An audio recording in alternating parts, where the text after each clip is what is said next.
The manga opens with a narration of how a mysterious creature emerges. At first, it was a sphere. Not just any normal sphere, as it could change itself by imitating the form of all that may and does exist.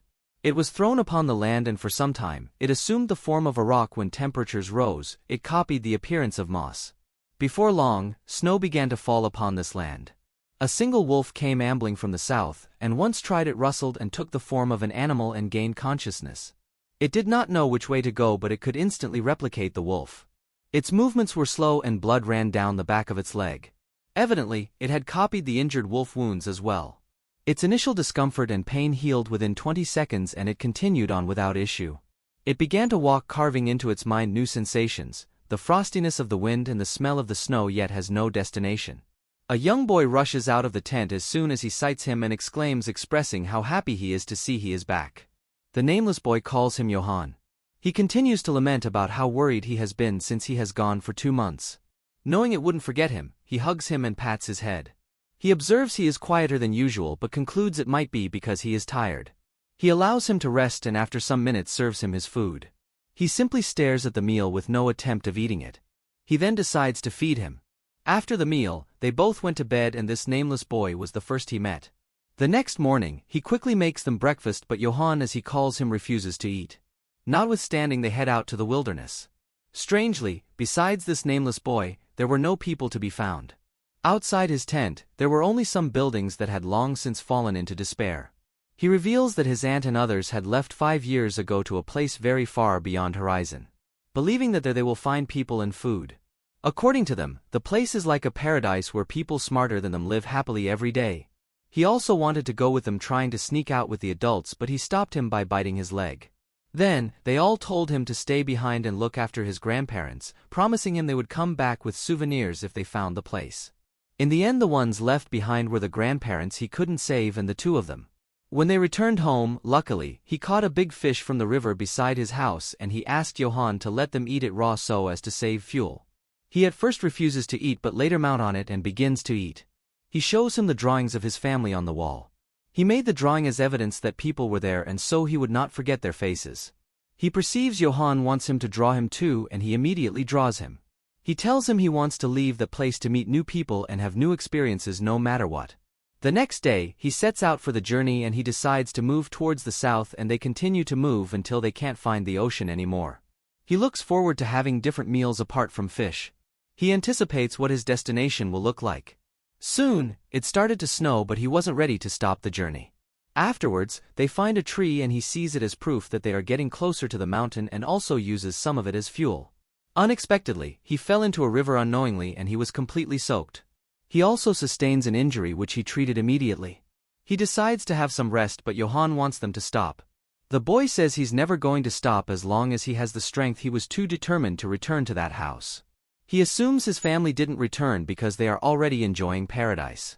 Again, he finds the remains of people, and that made him believe everyone made it that far, so they can also make it. He also sees a lot of strange marks on rock. This time, he asks John if they could make it, but he never replies, and that makes him very sad. He has been talking to himself all along. He feels so bad thinking Johann doesn't want them to go, and so he decides to return back to the house. His wound is beginning to heal, but he feels so sick and weak that he couldn't sleep. He returns to the chair almost dying and asks Johann to never forget him. After some minutes, he falls from the chair. The next morning, he comes outside the house and the wind is so strong. He decides to head out to go to paradise one more time.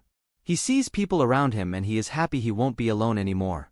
The mysterious creature whom the boy called Johann has acquired the form of a human, which turns out to be the nameless boy. There are conditions to this transformation. There must be an impetus, and so it sets out to seek an even stronger impetus. It will likely meet all sorts of people and have all kinds of experiences, just as the boy wished. He was walking towards the south, that sphere which was thrown up on the land, which by receiving an impetus had taken the forms of a rock, a cluster of moss. A wolf is now walking in the form of a human, seeking an even greater stimulus. It met and parted with a single boy, then, assuming that boy's form, left on a journey. It has no characteristics of a human. It was incontinent and lacked a source of nutrition. As such, it soon died. Yet, this was no issue for this being. Death is but a change of condition. By now, it had already died 6 times, yet its regeneration mechanics were working just fine. For the first time, it took all of 5 days before it came back to life. By the sixth time, it took only 12 hours. With this astounding speed, it could surely be expected to acquire many things. For this creature, pain promotes growth, there is no meaningless death. It died again, yet this was no issue. Up next, a baby doll is seen and someone saying she must be hungry and he felt it was going to die. The baby doll is named Usajiru and a little girl carries her saying she's going to make her food. Her grandma who has been watching the scene comments that she is now a proper adult. The girl's name is March and she gets distracted looking behind. Her grandma asks her what was wrong and she says nothing. Her parents call March to come and they see she is playing with Parona whom she calls Big Sis again. Parona also enjoys playing with her. March asks her mum to tell her when she's going to become an adult and she tells her she can become an adult only when she sleeps without wetting the bed 3,000 times in a row. Lamenting so bad, March says she can't wait for that long as she wants to grow up soon and become a mum. Her dad then teased her saying she can only become an adult if she is obedient. Parona is then seen having her usual practice with arrows and bows. She is a powerful and heavy lady unlike every other lady. She misses all her target and at the end the man with her encourages her not to allow it to get at her and that they will also help her out. That day, she couldn't play with March because she needed to train. So, March is left alone without anyone, not even her parents. While by herself, she heard a sound and began to walk towards that sound. Just in time, Parona comes to her and calls her back proposing that they play together in a nice place she just found. She holds March's hand and they walk through the forest. Unexpectedly, a lady half-armored with guards behind her appears in front of them and orders them to go back on the instructions that everyone in the village has been summoned to assemble. Yes! Their village has been selected that year for the ritual to thank the god who blesses Ninana with peace and prosperity, so the spirit bear shall occur in their village that year. Strangely, they will be offering an unsullied girl to the spirit bear and the selection shall be carried out by Yanome as dictated by tradition. For that year, they got 3 girls. Surprisingly, March and Parona were inclusive. The Yanome checks the girl's tongue to see the one that will fit in the sacrifice. Afterwards, March was chosen by the Yanome. Everyone sees it as a prestigious position and they congratulate March for that. Now, March's parents begin to weep holding her so tightly. The half-armored girl burst her bubbles when she mentions that she's going to die as she will be the sacrificial lamb to the spirit bear for everyone's sake. She introduces herself as Hayes, one of the Yanome who is assigned to watch over March until the completion of the ritual. Hayes forbids her father from approaching her because she has to be kept pure until the ritual. No man, even her father, must approach her. With all they said, innocent March does not understand the situation. She then asks if dying means she's not going to become an adult and Hayes tells her yes. Hearing that, March broke down completely, she cries her eyes out. Her father too was very sad but there's nothing they can do about it. Her father reminds her to be obedient and that calms her down. Hayes reads the schedule for the ritual. She says on the day of departure, there will be a banquet and that will be the last day March will spend in the village, so she advises her to say farewell to her family and friends. She continues that in the next 3 days they will climb the mountain with other men to escort March so she will be safe. Once they reach the altar, they will quickly finish the ritual. Afterwards they will clean the altar and make March lie on it. Without hesitation they will leave March behind and not wait for the spirit bear to descend. After 1 year, they will return any remains they found to March's parents. Everyone in the village comes to congratulate and present a gift to March for her selection as if she just won a lottery. Hayes warns March not to run away, else her friend, Lara, or her baby sister will be taken instead. The next day, March and the others began their journey to the mountain. As they walked through the forest, an arrow whizzed past them. March leaped from the carriage and fled, while Hasaya ordered the men to pursue her. In the chaos, March tumbled off a cliff and plunged into a river below. As she struggled in the water, her hand brushed against something that looks like shell, and she instinctively grabbed hold of it. Suddenly, a mysterious creature emerged from the shell, sending shivers of fear down March's spine. March simply stares at this mysterious creature, and when he turns his back to leave, March follows him suit. The one sent to get March back returns to Hasaya and tells her they allow her to escape since they could just return to the village to get another sacrifice.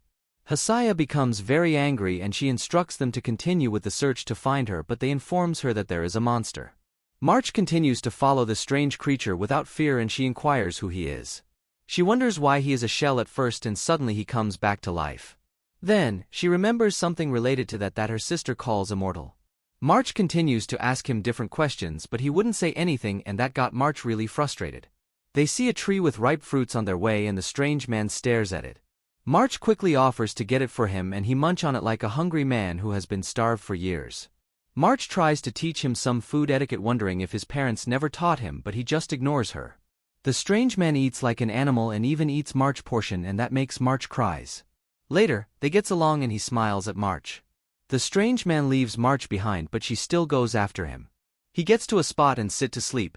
That is really strange to March, and she watches him closely. After some times, March too sleeps off beside him. Surprisingly, March sees her mom and dad again and she is so excited. She asks for her baby sister, Risa, but she was informed that she has been offered as a sacrifice with Lara, her friend, and they blame her for it. March suddenly wakes up screaming she has been dreaming. She stands up to return to her village. Interestingly enough, the strange man follows her. She becomes overwhelmed by that and sees herself as his mother. Little March then decides to give him a name, Fushur. The men after March are still in the forest, and the one who shot the arrow, Parona, has been caught and tied with rope. She tries to free herself but couldn't. All of a sudden a strange huge beast appears and everyone has to run away for their dear life except for Parona, who is tied down and unable to escape. Unfortunately, one of the men couldn't escape as the beast went after them and ate them alive, making Parona extremely scared. There is really a great commotion. Hasaya and 2 other men finally found March with the mysterious man. Parona manages to escape from the beast and vows she will still save March no matter what. March then jokingly tells her new named son that Mama needs to go and she appreciates him as she's been taken away by Hasaya. Come to think of it, the majority of animals cannot choose the environment they inhabit. As such, in order to accommodate, they must change themselves. For humans, the foremost sign of this change is emotion. Parona in search of March finds the strange man and asks him if he has seen a small girl with long hair around, but he keeps mute. Hasaya gives March something to eat, but it tastes weird. It is something every girl who becomes sacrifices has to eat. Hasaya then asks March who the strange man is, to which she replies he is a traveler and they passed by coincidence, but Hasaya didn't believe all she said. They return to the spot where other men are and find out they are not standing guard. Subsequently, they narrate their ordeal to her about how they were attacked by a bear and lost one of them to the attack. After describing the bear, one of the men says it is the spirit bear, but Hasaya doubts that. Notwithstanding, she instructs them to take the detour and heads directly to the altar. They get to the mountain and March, who is already unconscious, is laid on the altar.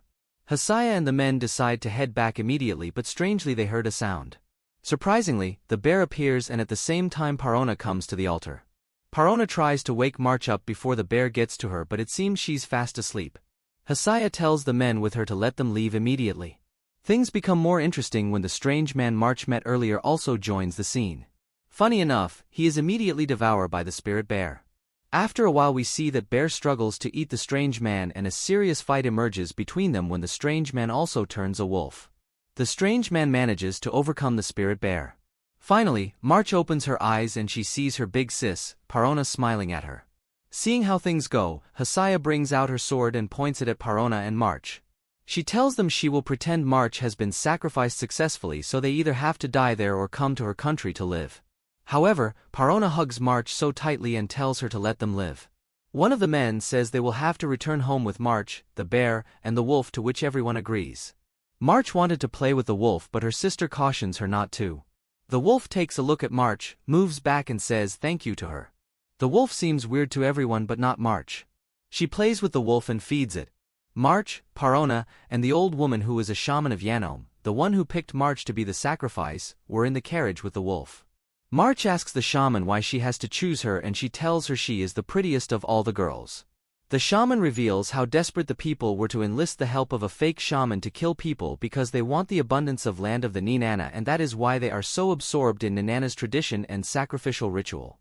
By dirtying their own hands with this ritual, they clear themselves of Ninana's suspicion, and by sending presents and thanks they give the ritual an air of heroism. Parona then comments that the people of Ninana are antiquated adults and they are indifferent to the souls of the suffering. Parona wonders why no one pointed to this weird tradition and she suggests they need to stop the backwardness practice as soon as possible, but the shaman tells her that the old people of the Ninana won't believe her if she tells them the god is dead. The wolf passes out waste inside the carriage, so they had to stop the carriage by the riverside to wash it off because it is stinky. March also wanted to wash the wolf up. While it is drinking water, it suddenly changes to the strange man she met in the forest while she is escaping. March is so happy to see him again, and while others are scared to move close to him, March hugs him tightly, calling him Fushur. That is the name she gives to him, and he seems to be attracted to March already. They return into the carriage and March introduces Fushur to everyone. They ask her where he comes from and in response, she tells them she doesn't know but he was in the forest. And to March, even though he is older, he is still a kid and so she calls herself his mama. Parona suggests they should be careful as he might be a demon but March doesn't care.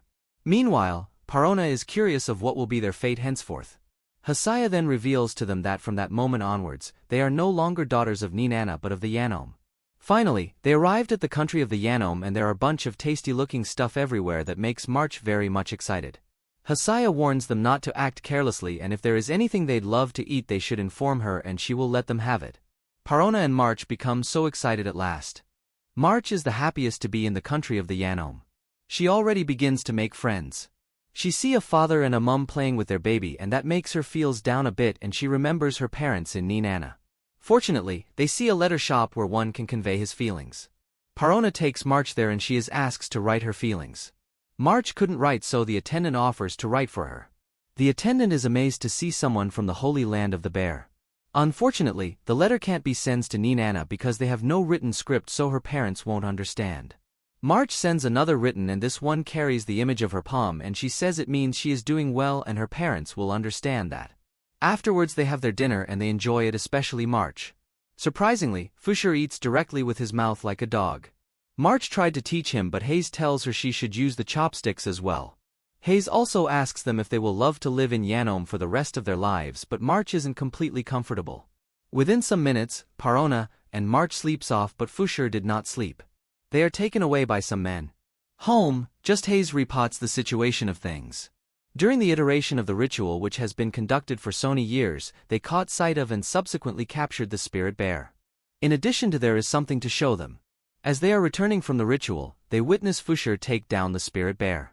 She couldn't tell if he is a god or demon but she knows he will be critical to the future of Yanome. The news shocked them and Hayes added that he is immortal though they are yet to ascertain his capabilities. However, a prisoner was taken to ascertain his ability. He is told to kill Fushur and if he can, he will be freed.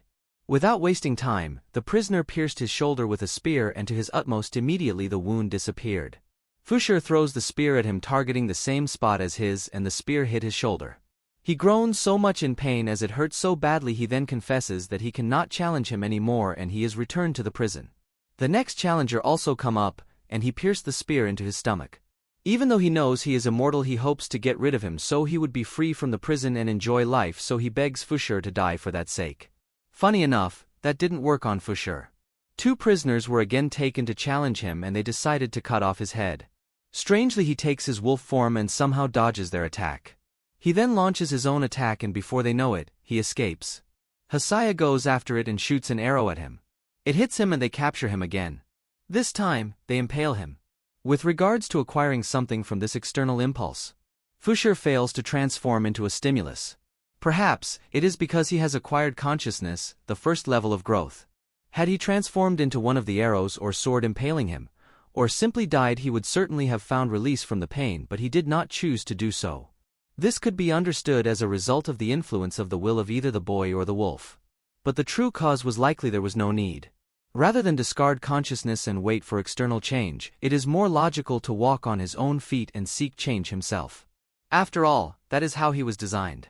How pitiful even in that state, he is still alive. By no means it is painful. What resides in him is sublime programming. Only through living is that programming made greater. Afterwards, he was put in prison and March was forced to stay with him. She is instructed to calm it down and while at it, she should teach it to understand human speech. March immediately pulls out the arrow stuck inside of him and vows never to forgive whoever does that. Fushur feels better and sleeps off immediately. March wonders what is going to happen to them thereafter. Parona is also taken to the prison to take on the duty of a prison labor where he has to clean the prison or make food while March's job is to train Fushur. March asks one of the men when they will be out of the prison and he tells her they will be there forever but Parona assures her not to fall for it nor be scared. Up next, Fushur is seen digging a hole in the prison. Usually he perceives his environment with great sensitivity and this is in order to facilitate the process of acquisition from stimuli. Acquisition is the process of bettering one's programming. One thing has changed about Fushur unlike when he first turned into a stone in the snowy field. He now has the ability to remember from what he received stimuli and now he can make decisions about what he will become. Fushur and March come outside from the hole Fushur makes in the prison and they come to the place where the spirit bear is kept. He has several arrows stuck inside of him. March feels pity for him and she thinks of a way to help him. Hasaya soon finds out March and Fushur are not in the prison and she discovers there is a hole in their room. She finds her and she lies that the hole is already in the room and they feel sorry for the bear and thought they should pull out the arrows. Hasaya then decides they leave the bear and the wolf Fushur to March's care since she will be dying soon. She also orders the guard to repair her room and guard the gate. Parona was completely shocked to see that the spirit bear was left in March's care, but March assures her she will be fine even though it's dangerous. March says good words to the bear and even caresses him. She has removed all the arrows stuck inside of him. The wolf Fushur feels happy as March cares for him and the spirit bear. Parona didn't give up on getting them away to escape from Yanome. She has been considering methods to get out of the prison since they arrived. She has gained an understanding of the prison layout and begins preparations. In order to escape, she has enlisted the help of the old shaman and she has a plan on how to get rid of the guards already. She also plans on obtaining evidence by killing the spirit bear and getting its head, probably its eyes or skin will do. Before the sun rises they will escape and with the help of the old woman head towards Ninana. There, she will show the proof that the spirit bear is dead and that the ritual is no longer necessary. She imagines how the people will react. She determines that if they don't recognize her claim, she will convey March's location to her parents and carry out the plan the next day at night. Unfortunately, when they went to check on the bear, he was dead but his body had not been removed. Parona knows that is her last chance to secure the key to stop the ritual and she vows to execute the plan the next day. March has been informed about the plan and she's ready to do it no matter what. Parona has been locked up in her prison and she inquired from March how she could get out of there. March then informs her that there is a window in the spirit bear's room facing the cliff. She has woven the straw she gathers into rope to let her out through the window. Seeing that the plan will work out, Parona informs March they will be escaping that night and so she doesn't have to grow up in that prison. She is able to get rid of the guards through the help of the old shaman and she tries to go through the rope first. Unfortunately for her, the rope breaks and she falls to the ground right in front of one of the guards. She lost consciousness and so the guard ties her up and drags her into a room. After some minutes, she opens her eyes and finds herself in the room. The guard already figures out she is trying to escape and promises not to tell anyone to avoid getting her into trouble, but one thing she has to do is be obedient to him. Without her consent, she tears her clothes into pieces and Parona in her mind wonders for how long she has been unconscious. The guard informs her that they are still in the middle of the night and so they have plenty of time to enjoy themselves. Parona goes with the flow and pretends she's ready to give herself to him. She asks him to untie the rope but he wanted her to service him first.